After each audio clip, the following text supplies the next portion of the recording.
जय माता दी। आपके अपने चैनल सनातन शक्ति में आप सबका स्वागत है। सबसे पहले तो आप सभी को नवरात्रों की ढेरों शुभकामनाएं। आशा करती हूँ माँ वैष्णो आप सभी का कल्याण करें, आपकी सभी मनोकामनाएं पूरी करें। तो चलिए आज के अंक में हम बात करेंगे माँ वैष्णो के सभी 9 रूपों के विषय में। दोस्तों, हम सभी जानते हैं नवरात्रि के दिनों में माँ दुर्गा के 9 रूपों की पूजा की जाती है। इन सभी 9 रूपों का अपने आप में एक अलग महत्व है। आज हम जानेंगे इनके स्वरूप व गुणों के विषय में, इनके अस्त्र शस्त्र क्या हैं, ये किस सवारी पर विराजमान होती हैं। साथ में जानेंगे इन देवियों के मंत्र कौन कौन से हैं जिनका जाप करके हम इनकी कृपा प्राप्त कर सके। दोस्तों, हम सभी जानते हैं हर देवी देवता का अपना एक मूल मंत्र होता है जिसका जाप करके हम उनका आवाहन करते हैं और उनकी कृपा प्राप्त करते हैं।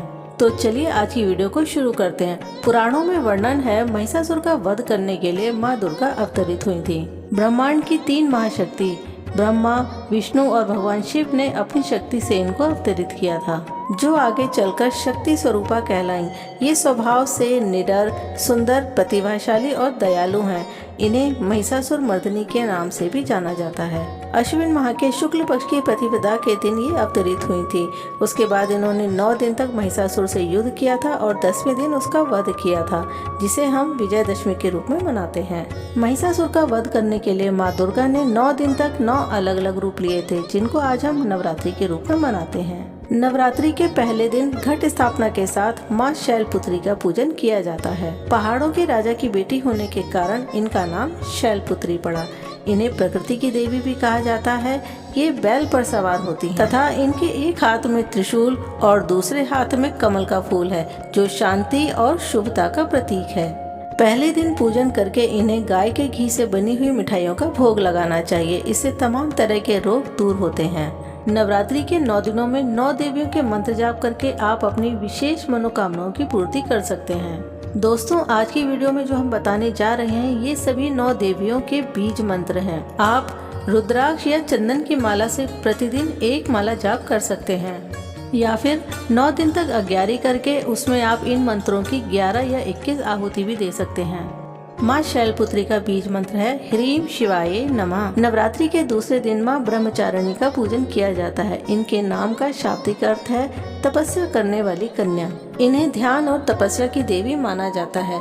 तपस्विनी होने के कारण इनकी कोई सवारी नहीं है, ये नंगे पैर ही चलती हैं। इनके एक हाथ में जपमाला और दूसरे हाथ में कमंडल है, जो इनके निष्ठा और ज्ञान का प्रतीक है। इन्हें चीनी और पंचामृत का प्रसाद बहुत प्रिय है। पूजा संपन्न करके इन्हें इनका पसंदीदा भोग लगाने से आयु में वृद्धि का वरदान मिलता है। माँ ब्रह्मचारिणी का बीज मंत्र है ह्रीम श्रीम अंबिकायै नमः। नवरात्रि के तीसरे दिन माँ चंद्रघंटा का पूजन किया जाता है। देवी चंद्रघंटा का शाब्दिक अर्थ है वह जो घंटी के आकार में अर्धचंद्र को धारण किए हुए देवी हैं। पौराणिक मान्यताओं के अनुसार माँ चंद्रघंटा का तीसरा नेत्र हमेशा खुला रहता है, क्योंकि वह राक्षसों का वध करने के लिए हमेशा सजग रहती हैं। इनका स्वरूप अष्टभुजाधारी है। ये अपने हाथों में त्रिशूल, गदा, धनुष, तीर, तलवार, कमल का फूल, घंटी और एक हाथ में कमंडल धारण किए हुए हैं। इन सभी शस्त्रों से सुसज्जित माँ चंद्रघंटा सिंह की सवारी करती हैं। नवरात्रि के तीसरे दिन माँ चंद्रघंटा की विधिवत पूजा करके मानसिक, शारीरिक और आर्थिक कष्टों से मुक्ति पाने के लिए माँ को दूध से बनी मिठाइयों का भोग लगाना चाहिए। माँ चंद्रघंटा का बीज मंत्र है ऐं श्रीं शक्त्यै नमः।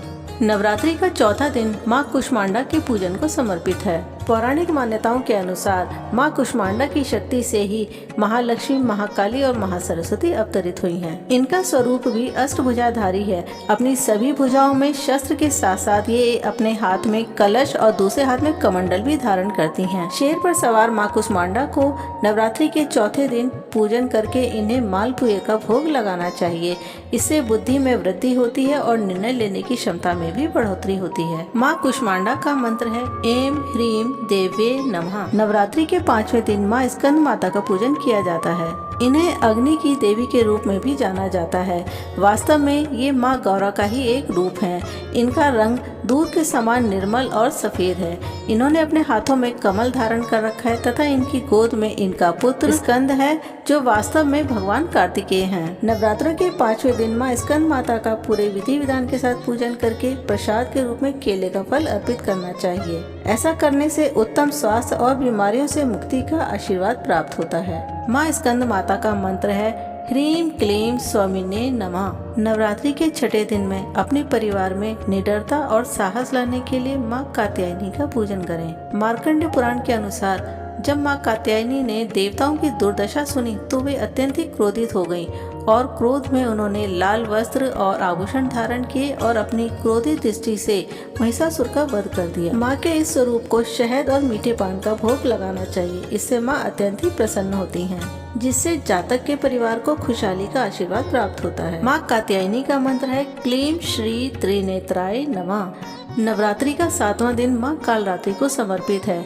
ये माँ दुर्गा का सबसे उग्र रूप है, जो सभी दुष्टों, दानवों और हर तरह की बुराइयों का काल है। इनका वर्ण भयानक काला है। ये 4 भुजाओं वाली और 3 नेत्रों वाली अत्यंत ही क्रोधी स्वभाव की देवी हैं, जिनके केश हमेशा खुले रहते हैं। साधारण जनमानस के लिए माँ कालरात्रि संकटों से उबारने वाली देवी के रूप में पूजी जाती हैं। इनकी पूजा में गुड़ से बनी हुई चीजों का भोग लगाना चाहिए। इससे शत्रुओं पर विजय प्राप्त करने का आशीर्वाद मिलता है। माँ कालरात्रि का बीज मंत्र है क्लीं ऐं श्री कालिकाय नमः। नवरात्रि के 8वें दिन देवी महागौरी का पूजन किया जाता है। इन्हें क्षमादात्री देवी के रूप में पूजा जाता है। ये सफेद वस्त्र धारण करके बैल पर सवार होती हैं तथा सभी मनुष्यों को उनकी भक्ति से प्रसन्न होकर पापों से मुक्ति का वरदान देती हैं। माँ महागौरी को नारियल का प्रसाद भोग के रूप में अति प्रिय है। इससे मनुष्य को धन लाभ और संतान सुख की प्राप्ति होती है। माँ महागौरी का बीज मंत्र है श्रीं क्लीं ह्रीं वरदाय नमः। नवरात्रि के 9वें दिन माँ सिद्धिदात्री का पूजन किया जाता है। ये माँ के सभी 9 रूपों में सबसे शक्तिशाली और अलौकिक शक्तियों की स्वामिनी है। इन्हें भगवान शिव का आधा अंग अर्थात अर्धनारीश्वर के रूप में भी जाना जाता है। माँ सिद्धिदात्री शेर पर सवार होती हैं और ये अपने हाथों में सुदर्शन चक्र, शंख, कमल और त्रिशूल धारण करती हैं और इन्होंने इसी रूप में महिषासुर का वध किया था। महानवमी वाले दिन माँ का पूरे विधि विधान से पूजन करके इन्हें हलवा, चना, खीर, पूड़ी का भोग लगाना चाहिए तथा साथ ही में कन्या पूजन अवश्य करना चाहिए। ऐसा करने से घर में सुख, शांति और समृद्धि आती है। माँ सिद्धिदात्री का मंत्र है ह्रीं क्लीं ऐं सिद्धियै नमः। दोस्तों, यह था माँ दुर्गा के सभी 9 रूपों का विस्तार पूर्वक वर्णन। मैं माँ वैष्णो से प्रार्थना करती हूँ कि इस बार आपके लिए ये चैत्र के नवरात्रे शुभ और मंगलदायक हो। अंत में मेरी आप सबसे बस यही प्रार्थना है, अगर आपको हमारी इस वीडियो की जानकारी अच्छी लगी हो तो वीडियो को लाइक और शेयर कीजिए, हमारे चैनल को सब्सक्राइब कीजिए और कमेंट बॉक्स में जय माता दी अवश्य लिखे। माता रानी आपके भंडार भरे। जय माता दी।